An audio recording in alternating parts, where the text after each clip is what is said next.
gbogbo ọba ilẹ̀ Yorùbá ẹ bá wọn sọ̀rọ̀. Ó ní fídíò kan tí mo rí lórí Facebook bọ̀ fídíò yẹn mi rò pé ó máa ṣe play bọ̀ má kàn fẹ́ nu bá ó ṣe ṣe kí ọ̀pọ̀ nínú ti rí fídíò yẹn la fẹ́ sọ̀rọ̀ lé lórí. Nǹkan tó wà nínú fídíò yẹn ni wípé tẹ́ bá ti dé Facebook ẹ máa rí, tẹ́ bá lọ sí page mi bí fídíò yẹn máa ṣe rí rè bàbá tí ẹ wò tó ń gbé sórí ìkúnlẹ̀ yìí ọba ìlú kan ló gbé sórí ìkúnlẹ̀ tó ní kí àwọn ará ìlú ẹ máa gbá etí ẹ̀ tó ń yọ adéfìlà lórí ẹ̀ tó sọnù. Ọba ìlú ni òdìdó ọba ìlú ló sọ bẹ́ẹ̀ fún ará ìlú. Bàbá yìí sì kì í ṣe ọmọ 50 years yìí o kì í ṣe ọmọ 20 years yìí o. Wọ́n tó bá lọ wo full fídíò yẹn àìnú abiyamọ sí ẹ but ọba yìí make àwọn point kan nínú fídíò yẹn. Ẹ̀yin tẹ́ bá dẹ̀ jẹ́ ọmọ Ifọ̀ mi mọ Ifọ̀ tẹ́ ń sọ nípa I don't know bóyá ṣé Ifọ̀ pọ̀ ni tàbí Ifọ̀ ẹyọ kan ló wà torí ọba yẹn sọ nínú fídíò yẹn pé òun lòun ní Ifẹ̀ ilé Ifọ̀ ilé Ifọ̀ oko ọwọ́ ìkáwọ́ òun ló wà gbogbo àwọn ọlọ́pàá Nàìjíríà ọ̀ndà òun ló wà nǹkan tó bá bá wọn sọ lẹ́ máa sí. So ẹ̀yin tẹ́ bá ti wo fídíò yẹn ẹ sí àfídíò yìí sí ọba ìlú yẹn wípé ọba àgbáyé fẹ́ bá sọ̀rọ̀ wípé àgbàníyànjú àrọ̀ wípé kó gbìyànjú kó bá wá ṣe fídíò nǹkan tí bàbá yẹn ṣe gangan tó fi sáàfù ìfọ́tí àti kó máa dá bàbá àgbàlagbà kúnlẹ̀ láàrin ojú títì nǹkan tó fi sáàfù àfẹ́ mọ́ nǹkan tí ọba yẹn tẹnumọ́ ni wípé bàbá yìí sọ̀tẹ̀ irú ọ̀tẹ̀ wo tó fẹ́ wá pa yín lóru ni irú ọ̀tẹ̀ wo ló ṣe tó fi sáàfù orúkọ bẹ́ẹ̀ so fídíò ta fẹ́ sọ̀rọ̀ lórí ni ẹ̀yin ọmọ Yorùbá nígbà míì tí kòkó bá ṣẹlẹ̀ má máa ká inú ẹ má máa ká inú àwọn ènìyàn irú àwọn ọba yìí báyìí àwọn ọba tó ti hùwà bíi titi wọn síwájú wọn ìwà wèrè tó ń hù nígbà yẹn òun ló fà tó fi gba agbára lọ́wọ́ àwọn ọba dàárọ̀ yìí tọ́lọ́run fi àyè sílẹ̀ fún àwọn politics láti sọ àwọn ọba dẹrú ìwà náà lọ́ba yìí hù ṣùgbọ́n a ò tí ì lè blame ẹ̀ torí a ò tí ì gbọ́ kúlẹ̀kúlẹ̀ ọ̀rọ̀ but nǹkan tó lè deserve kí ènìyàn tó lè deserve irú kan báyìí nǹkan mẹ́ta ló lè fà because ìgbà tí yìí pọ̀ àgbàlagbà for the matter bàbá yìí kọ́ máa ju ọba ìlú yẹn lọ nǹkan tó lè deserve nǹkan tó lè ṣe ènìyàn báyìí ní kó jẹ́ pé ènìyàn jalè kàbí ènìyàn lọ dófàdíyà àbí ènìyàn ẹ rí wípé ó gbé bọ̀dá ló fẹ́ wá ká ẹ mọ́lé lóru ó wá ká ó lè deserve irú treatment báyìí tàbí kò yé yín so now ẹni tí ó jalè tí ó dófàdíyà tí ó pànìyàn tẹ̀lé ó sọ̀tẹ̀ sẹ́nu ló fi ṣe ní àbógbébọn wá ká ẹ mọ́lé àbó ń gbèrò láti ṣe irú ọ̀tẹ̀ wo ló ṣe afẹ́ gbọ́ kó tó di wípé a máa lè sọ̀rọ̀ sórí fídíò yẹn dáadáa because bọ́tí ìkọ́tà wa go against ní fídíò yẹn ọba orílẹ̀ Ifọ̀ àbí orílẹ̀ Ifọ̀ I don't know ó kọ̀ yà mí lẹ́nu ìgbà tẹ́ sọ pé ilẹ̀ ní gbogbo àwọn ọlọ́pàá Nàìjíríà nítorí irú èmi sì ni ò mọ̀ yín I don't know who you be yeah so now mo kàn fẹ́ bèrè question kan lọ́wọ́ yín fídíò tí ẹ ṣe yìí báyìí sẹ́mo wípé ẹ ti dá ọrọ̀ ayérayé sílẹ̀ fún àwọn ọmọ yín torí bó bá wùn kẹ́ ṣe pẹ́ tó láyé ẹ máa kú lọ́jọ́ kan ọba mi náà máa tó gorí oyè kí family ẹni tí ẹ gbá etí ẹ yìí bàbá tí ẹ gbá etí ẹ yìí kó wá gorí oyè lọ́la àpò wá wà ní top position kan lọ́la tó bá rí àwọn ọmọ ẹ lọ́jọ́ iwájú báwo ló ṣe máa ṣe wọ́n àwọn questions tí n fẹ́ kẹ́ bèrè lọ́wọ́ ara yín nìyẹn ìyẹn number 2 irú fídíò tẹ́ ṣe yìí sótọ́ fún ọba ìlú ṣé ọmọ ìta ni yín ni ṣé táwọ̀tù ni yín ni kó tó lè mọ̀ wá fi ń jọba ni àwọn ọmọ ìta ló máa ń ṣe bẹ́ẹ̀ sí náà ẹ máa kó àwọn boys jọ ṣé ẹ ò kàwé ní ọba tírú kéèsì bá ṣẹlẹ̀ tẹ́ bá rí pé anybody bá fẹ́ sí ọ̀tẹ̀ yín you have only 2 actions to take fi ẹjọ́ ẹ lọ ọmọ fẹjọ́ ẹni tó bá ń sọ̀tẹ̀ sí ẹ lọ àwọn alálẹ̀ kí àwọn alálẹ̀ dá sẹ̀ríà fún tó bá jẹ́ wípé ọba gidi ni yín lóòótọ́ tí ẹ bá dẹ̀ lè ṣe yẹn ẹ gbégbá ọ̀nà tìjọba ẹ sọ fún ọlọ́pàá kó wá arrest ẹ wípé ẹ rí pé ó fẹ́ pa yín àbí ó ṣe ọ̀tẹ̀ irú ọ̀tẹ̀ wo ló ṣe instead of you kẹ wá pa àwọn boys jọ kẹ wá dá àgbàlagbà kúnlẹ̀ láàrin ìlú ká máa gba etí ẹ bàbá onílé lọ́nà yọ fìlà lórí ẹ are you a tout a king ẹni kò sẹ́ni bọ́dì tó lè béèrè lọ́wọ́ yín wípé ẹ máa ran lẹ́wọ̀n ni ẹ máa ṣe gbá ẹ̀yin lẹ́nu àwọn akọ́tà wọn akọ́jọba ìlú tẹ́wàá ẹni àwọn kan ti jẹ́ wọ́n ti lọ ó kàn yín lé nìní ẹ̀yin náà máa tún filẹ̀ lọ́jọ́ kan máa tún kàn wọ́n ẹlòmíì ilé tẹ́sẹ̀ yìí ó ní agbára díẹ̀ bọ̀ mi ò tí ì lè dá yín lẹ́bi mi ò dẹ̀ tí ì lè dá yín láre bọ̀ mo rọ̀ yín wípé kẹ́ ṣe fídíò ìkọ́ tí bàbá yẹn ṣe gangan afẹ́ mọ̀ torí tí ẹ ò bá ṣe ẹ ò ní ṣe lè gbé o Holy Center Aramada Olúpẹpẹ Dáwàjà fídíò tí mo ní kẹ́ ṣe yìí tí ẹ ò bá ṣe ẹ ò ní ṣe gbé ẹ ò ní gbá etí bàbá yẹn gbé o ọ̀tẹ̀ tí bàbá yẹn ṣe afẹ́ mọ̀ bóyá wàá fẹ́ ká yín mọ́lé lóru ni o bóyá gbé bọ̀ wá ká yín mọ́lé lóru ni o afẹ́ mọ̀ torí ìkọ́ tẹ́ ṣe yẹn ẹ dúpẹ́ pé kì í sáwà láwà ní president lé ní ẹ níjọba máa ẹ máa fọ́ bá pè tán ni àtòrí tí yín àgbé stamp lady world ọba in your family ẹ ò ní fojú kan ọba mọ́ tẹ́tí ayé máa fi parẹ́ because you disgrace entire that town because of that reaction o disgrace adé tó wà lórí ẹ o disgrace ìlú tí o jọba lé lórí with that your reaction no matter what may be as a king tí èèyàn kan bá ṣẹ̀ láàrin ìlú action méjì pé ló lè take as ọba ìlú tó bá rí wípé action tí ẹnìyẹn take ó lágbára ìyẹn wípé bóyá ó fẹ́ ká ẹ mọ́lé lóru ìtẹ́ ẹni pé kó arrest yẹ tó bá dẹ̀ rí wípé wọ́n ṣe ọ̀tẹ̀ lábẹ́lẹ̀ bóyá wọ́n fẹ́ pa bóyá wọ́n gbógun tì ẹ ṣebí orí òótọ́ ló ṣe dórí oyè àbí jìbìtì lẹ fi dórí oyè ni tó bá gbórí òótọ́ lẹ fi dórí oyè ẹ sọ fún àwọn alálẹ̀ wípé àdàbí o tó bá gèlè jẹ́ pé àpèrè bàbá mi ni mo wà àdàbí o ipò tí mo wà yìí tí o bá gèlè jẹ́ wípé ifá yàn mí tí mo fi dórí ipò yìí gbogbo àwọn tó sọ̀tẹ̀ sí mi kó kókó òjijì ó tán kí ló wá dé tẹ́fí lọ́wọ́ ọmọ ìta ìwà tí àwọn ọmọ ìta máa hù láàrin ìlú tẹ́ máa bá wọn wí gẹ́gẹ́ bí ọba wípé ẹ wá ẹ má ṣe bẹ́ẹ̀ yẹn mọ́ ẹ má máa hùwà hooligans ẹ̀yin ọba ìlú ẹ wá gbá front ẹ gbé ọmọ ẹ̀ ṣépè ẹ gbé aya ẹ̀ ṣépè ẹni ojú ẹ máa fọ́ ẹni ẹ máa rán lẹ́wọ̀n ẹ máa ṣègbà ẹ máa ṣàwo ẹ̀kọ́ wo lẹ ń kọ́ àwọn ọmọ ìlú yín kọ́ máa oppress àwọn ènìyàn lẹ́sìn wo lẹ ń fún àwọn ọmọ tó wà lẹ́yìn yín tẹ́jọba lé lórí wípé tó bá ti wà ní ipò wípé kọ́ máa gún àwọn ènìyàn gàràgàrà kíkọ́ tẹ́ kọ́ ara ìlú nìyẹn ọba ò tọ́ sí yín o ní nǹkan tẹ́ ṣe fún bàbá yẹn ẹ ní lọ láì yíya ọba àgbáyé ló sọ bẹ́ẹ̀ ọ̀hún ẹ̀s tẹ́ bá bọ́ síta tẹ́ bá sọ fún wa ẹ̀kọ́ tó bàbá yẹn sí àwọn Facebook ya wèrè gan mo lè play fídíò yẹn nísìnyí kí wọ́n mo lè play fídíò yẹn nísìnyí kí wọ́n mi ò mọ ọkàn tó lè ṣe wọ́n lè sọ pé kìnìkan olóburúkú làwọn Facebook wọn kì í ṣèyàn gidi ẹ jẹ́ kí play fídíò ẹ fẹ́yìn ti Facebook ẹ wo fídíò yẹn tí mo sọ̀rọ̀ lé lórí ẹ ti TikTok mọ́ bọ̀ ẹ jẹ́ kí play ẹ fún yín ní nǹkan tó bá fẹ́ ṣe kí Facebook wọ́n sí ẹ tiẹ̀ sì rí ná ó dé bọ́ máa ṣe wèrè o ẹ jẹ́ kí play fídíò yẹn fún yín ẹ wo ọkọ̀ tó ṣẹlẹ̀ ẹ̀yin ti Facebook mọ́ bọ̀.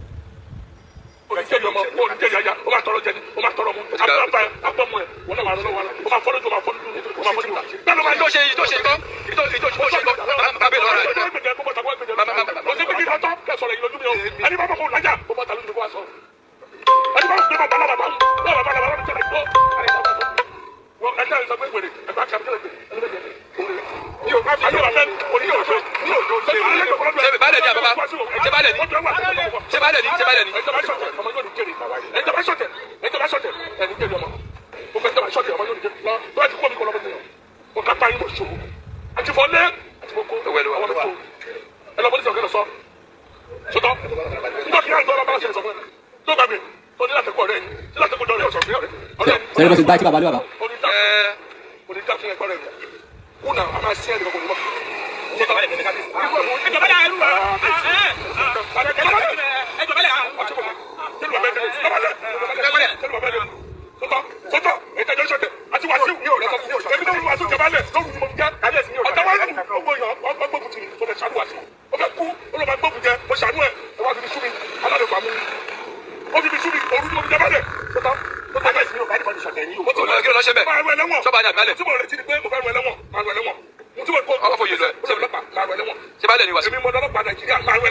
Èmi ni mo lọ́lọ́pàá Nàìjíríà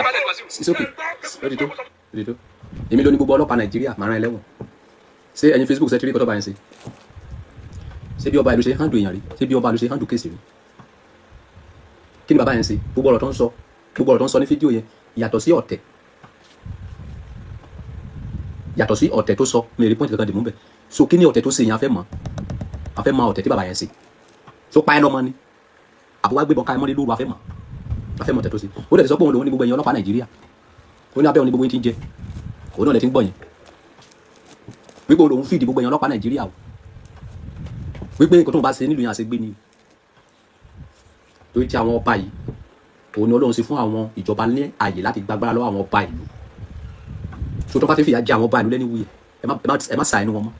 torí tó àwọn ọba burúkú yìí òun ló fà tí wọn bẹ́ẹ̀ fi wáyé bàbá tó kúnlẹ̀ yẹn kì í ṣe ẹgbẹ́ ọba tó sọ̀rọ̀ yẹn tó bá lọ́jọ́ orí téèyàn bá sọ̀tẹ̀ fún ẹ téèyàn bá ṣe ọ̀tẹ̀ sí ẹ you have two options fi ọjọ́ ẹ lọ àwọn alálẹ̀ àbí kó fọlọ́pàá arrest yẹ kó dẹ̀ lọ proof of ọ̀tẹ̀ tó ṣe kì í ṣe kó wá lọ sọ́ra ẹ̀dẹ̀ ọmọ ìta táùtù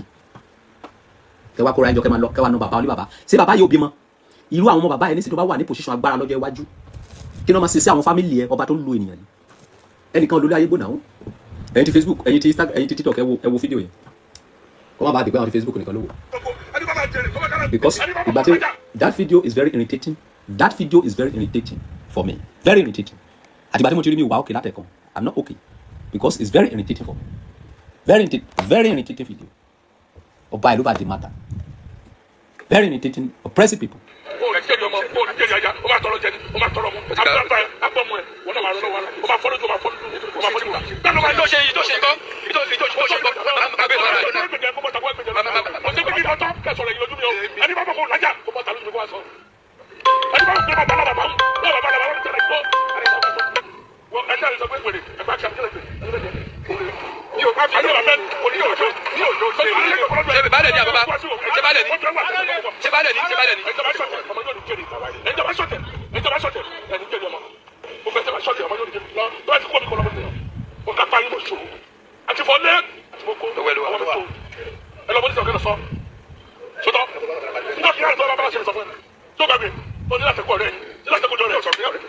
Saya masih baba létí.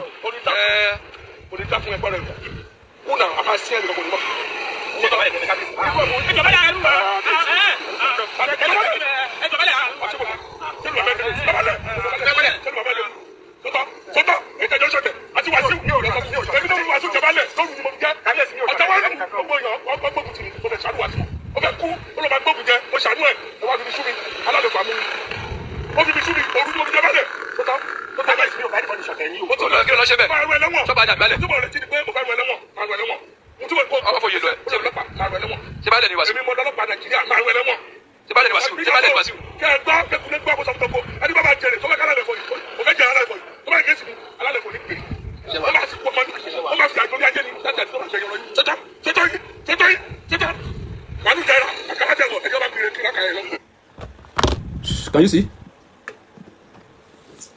Ẹ̀rí ayé yín níta. Tó bá wá jẹ́ pé ìlọ́lọ́run kọ́, ẹ máa tẹ̀rí àwọn ènìyàn gàràgàrà. Ẹnìkan sọ̀tẹ̀ yín, o lè fẹjọ́ ẹ̀sùn wọn alálẹ̀. Ẹnìkan sọ̀tẹ̀ yín, o lè arrest ẹ̀. Wọ́n ní Ogun State, I don't know, ó ní òun ọba, ó ní òun ní Ifọ̀ ilé, Ifọ̀ oko. I don't know where is Ifọ̀. I don't know. Ifọ̀ ló pè. Ifọ̀ ni wọ́n ní ọba Ifọ̀, something like that. I don't know the state. I don't know anything about that state. But that video is very irritating. Ẹ̀yin ọba ìlú, ẹ wo nǹkan tó ṣẹlẹ̀. So yẹ kó rí báyìí. Ẹ̀yin ọlọ́pàá Nàìjíríà, so yẹ kó rí báyìí. Ọ̀tẹ̀ wo ni bàbá yẹn ṣe? Ẹnìkan tó deserve irú treatment yìí, olè tó bá jalè, ẹni tó bá dó fàdíyà, ẹni tó bá pa ènìyàn, ó tán. Yàtọ̀ sí mẹ́ta yẹn, kò sí nǹkan tí èèyàn lè ṣe tó lè fi deserve orúkọ báyìí treatment báyìí. Àgbàlagbà tó lọ́jọ́ sórí. Fídíò yìí báyìí, ó wà lórí internet for life.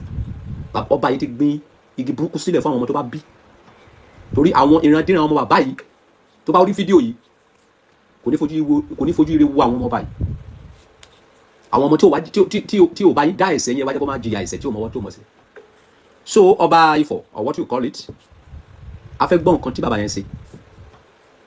tí bàbá yẹn fi deserve orúkọ báyìí. Tí ẹ ò bá dẹ̀ sọ fún wa, ẹlẹ́ṣẹ̀ kan ní lọ́la láì jìyà,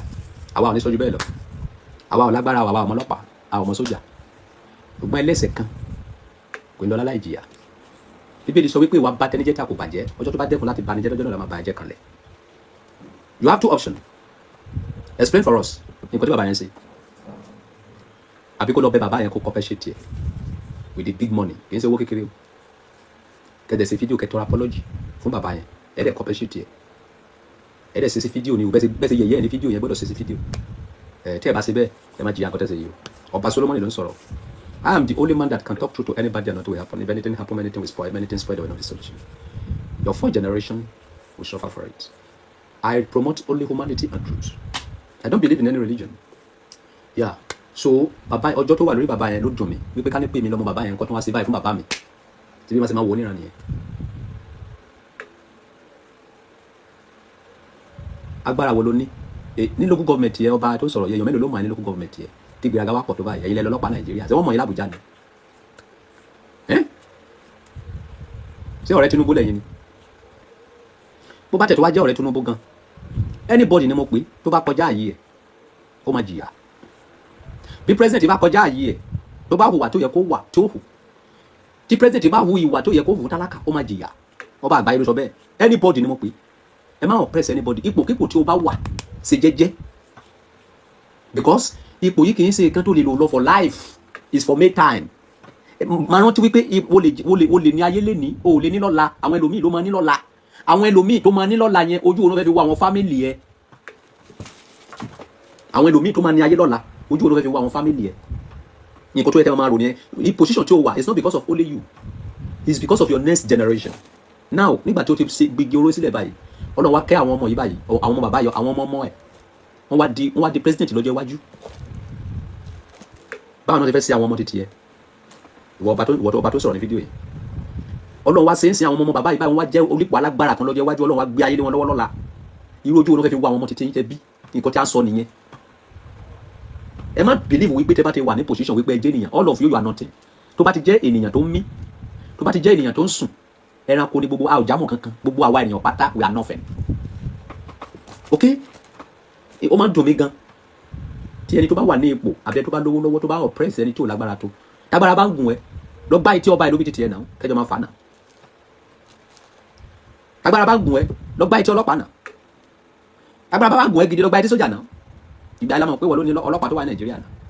ẹnìkan sọ̀tẹ̀ wo kọ́tẹ́ ń sọ lẹ́nu irú ọ̀tẹ̀ wo tí wàá gbé bọ̀ káyé mọ́lé ni